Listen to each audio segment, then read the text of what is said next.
नमस्कार आप सभी को। आज की इस वीडियो में मैं पुत्रदा एकादशी की कहानी लेकर आई हूँ। पुत्रदा एकादशी या बैकुंठ एकादशी पौष महीने की शुक्ल पक्ष की एकादशी को कहा जाता है। इस एकादशी का बहुत ही महत्व है। शुरू करते हैं पुत्रदा एकादशी की कहानी। भद्रावती नाम की नगरी में सुकेतुमान नाम का एक राजा राज्य करता था।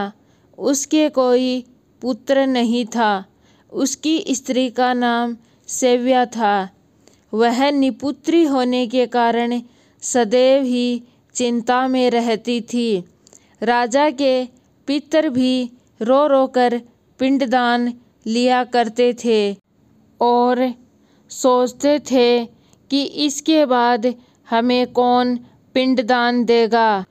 राजा को किसी भी चीज़ में कोई रुचि नहीं थी।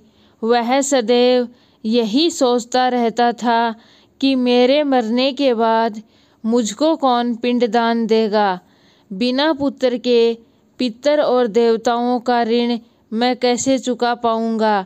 जिस घर में पुत्र न हो उस घर में सदैव अंधेरा ही अंधेरा रहता है। जिस मनुष्य ने पुत्र का मुँह देखा है वह धन्य है। उसको इस लोक और परलोक दोनों में शांति मिलती है। उनके दोनों लोक सुधर जाते हैं। पूर्व जन्म के कर्म से ही इस जन्म में पुत्र धन आदि मिलते हैं। राजा इसी प्रकार रात दिन चिंता में रहने लगा। एक समय तो राजा ने अपने शरीर को त्याग देने की सोची, परंतु आत्मघात को महान पाप समझकर उसने ऐसा नहीं किया। एक दिन राजा ऐसा ही विचार करते हुए अपने घोड़े पर चढ़कर वन को चल दिया और पशु पक्षियों वृक्षों को देखने लगा। उसने देखा कि वन में मृग, व्याघ्र, सूअर, सिंह, बंदर, सर्प आदि सब भ्रमण कर रहे हैं। हाथी अपने बच्चों और हथिनियों के बीच घूम रहा है। वन के दृश्यों को देखकर राजा सोच विचार में पड़ गया। इस प्रकार उसका आधा दिन बीत गया। वह सोचने लगा कि मैंने तो बहुत सारे यज्ञ किए, ब्राह्मणों को भोजन कराया, फिर भी मुझे दुख ही मिला।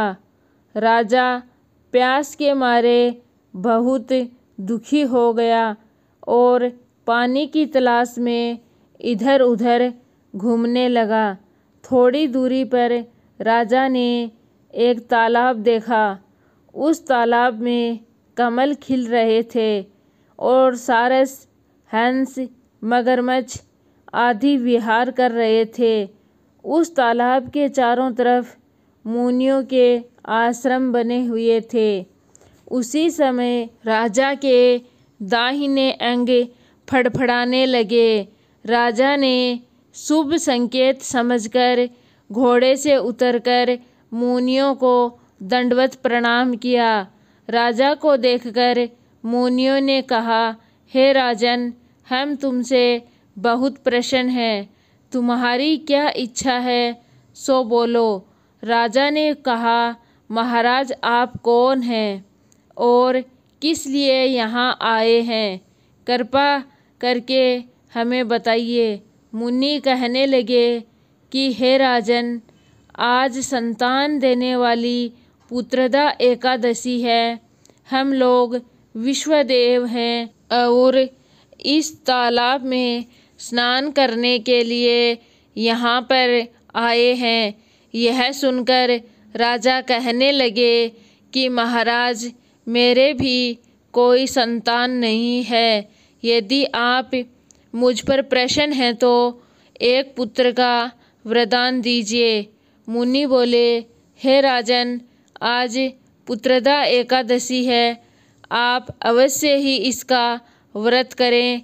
भगवान की कृपा से अवश्य ही आपके घर में पुत्र प्राप्त होगा। मुनि के वचनों को सुनकर राजा ने उसी दिन एकादशी का व्रत किया और द्वादशी को उसका पारण किया। इसके पश्चात मुनियों को प्रणाम करके महल में वापस आ गया और कुछ समय बाद रानी को एक बहुत ही सुंदर पुत्र प्राप्त हुआ। वह राजकुमार अत्यंत शूरवीर, यशस्वी और प्रजापालक था। श्री कृष्ण बोले, हे राजन, पुत्र की प्राप्ति के लिए पुत्रदा एकादशी का व्रत करना चाहिए। जो मनुष्य इस महात्म्य को पढ़ता है, सुनता है, उसे अंत में स्वर्ग की प्राप्ति होती है। पुत्रदा एकादशी का व्रत संतान प्राप्ति के लिए किया जाता है। कैसी लगी आपको पुत्रदा एकादशी की कहानी? कमेंट में ज़रूर बताना। और अभी तक आपने चैनल को सब्सक्राइब नहीं किया है तो प्लीज़ सब्सक्राइब ज़रूर करें।